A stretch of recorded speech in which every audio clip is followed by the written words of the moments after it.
viewers, welcome to our YouTube channel Cloud Climber. In this session we will see advanced Spring Boot annotation. So for the next annotation, that is at value. Why we will use that at value annotation? We will see that. Now we will get back to our IntelliJ IDE. Here I already have a controller and a service layer, right? So I will change this application.property to YAML file. Let it be application. I will just change it to YAML file. Okay, now it converted into YAML file. See, Spring application name is Spring Boot annotation. See, this is the name it is showing here. So here what I will do is I will create a variable name, something like user underscore name, and this. So I have to provide whatever I have to give here, some like it's like a message. Username is mandatory, something I'm displaying here.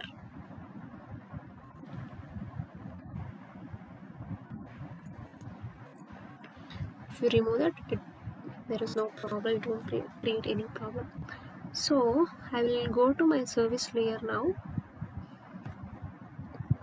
Okay, this is my service layer. Inside that I will create a string variable with user name. Now I have to use at value. Why I have to use at value annotation is I want to read this message. It's present in the application.yaml file. How I will read this message from here to the user service, and I need to display that, right? So for that, in service layer, here I've created one variable, right? Upon that I will give at value. So here you have value, right? Just go to it with the dollar symbol and with the curly braces. Inside that you have to provide the exact name what is present in the application.yaml file. Okay, then how shall I see? I have print that now. System.out.println. I will user colon plus that user name.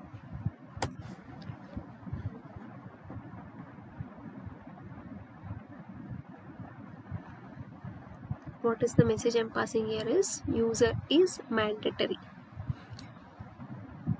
So I will run the application now.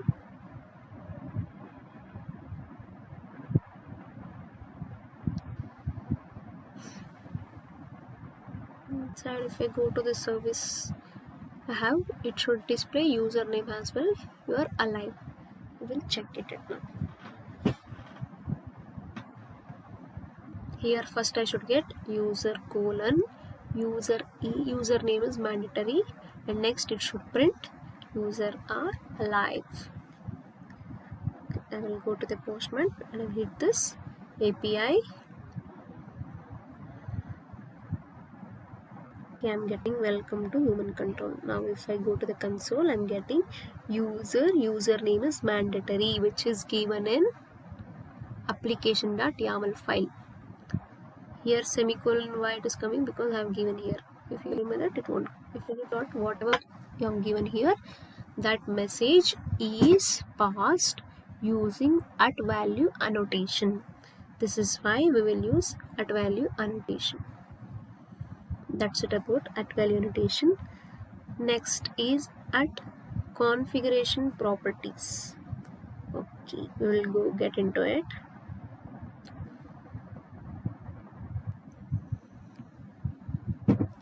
Okay, now in the source I will create one file, that is application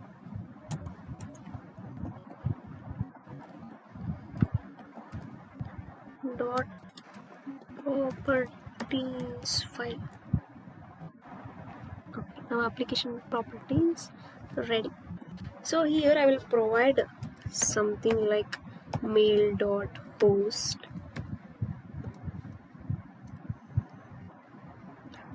name is,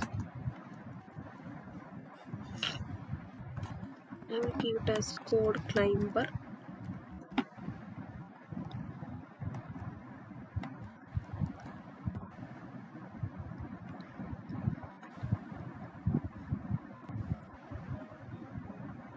Next is mail dot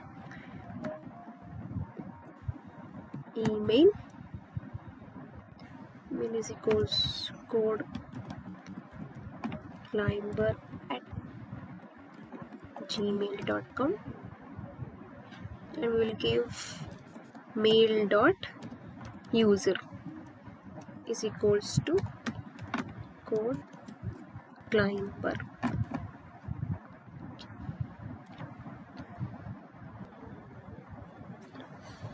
Now I will go to this folder and I will create one more class.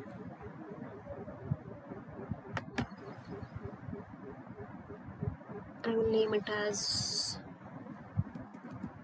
user service. Okay.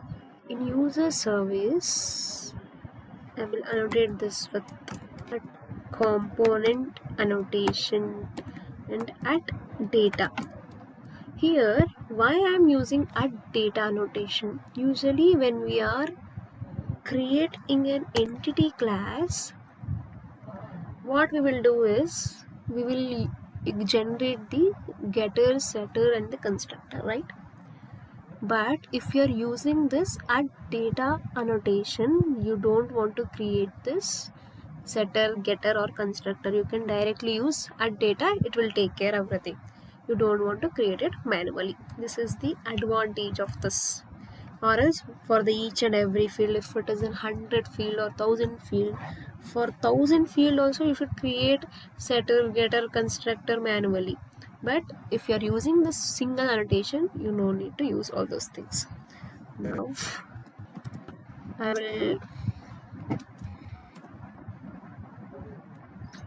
I'm creating a private string host. Why I'm giving this? I have given here host email user, right? This variable I'm using it here. Private string email, private string and a user. This is the field we used. So when we are using this at configuration property is, suppose in your project you have only one property file, and here what is the common among these three is mail is the common, right? So when you have like this, you don't want to provide this whole thing like mail.host in the at value annotation. We just used at value annotation. What we have provided in the application.yaml file, we are exactly copying that and we are pasted. Because it should be exact, or if it is not exact thing, we won't get any response from it. So here what will happen is, now I will annotate this with at configuration properties. See here, you can see that at configuration property I'm using this. Inside that I will be having a prefix.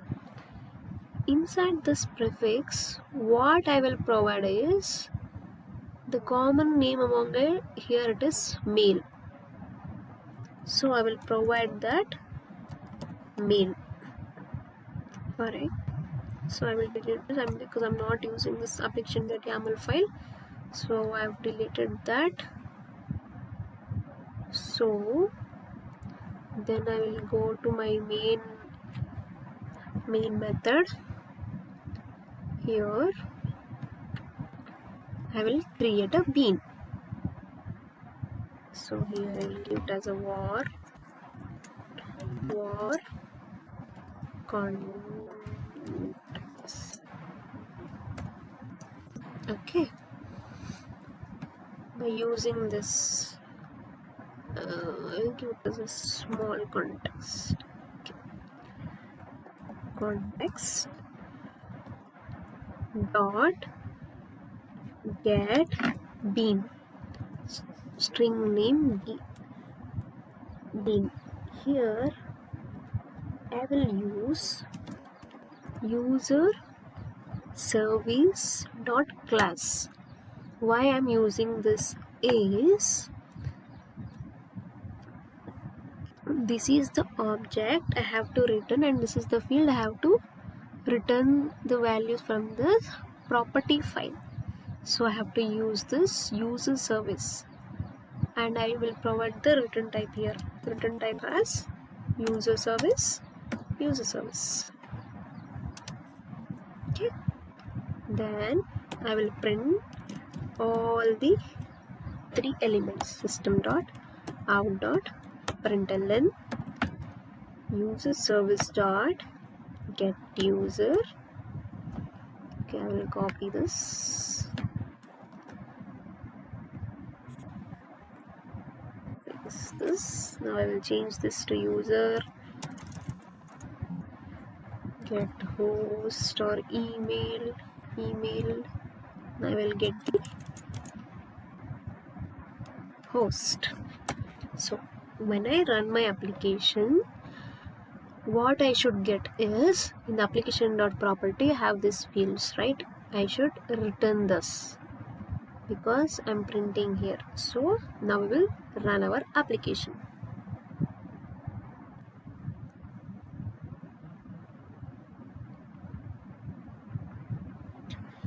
In the place of user I should guess code climber. In this here I should get codeclimber@gmail.com, and the host also I should get code climber. So let me see, we will get a response as, okay, I'm getting the username as code climber, email as a Gmail, and the code climber. So it is reading from this application.property. So when you have a single application.property or YAML file, and you have a common thing here, if you have like this, you can call it. So here while we are calling, did we use any at value annotation? No, right? Just using this at configuration property prefix mail. Just by giving this single annotation, we are able to get this values from the property file. In the previous, what we are doing is we are using at value annotation for the each and every element. Here in this case, we don't want to use. In the scenarios, like when you have this common scenarios, you can use this at configuration property. This is about at configuration property.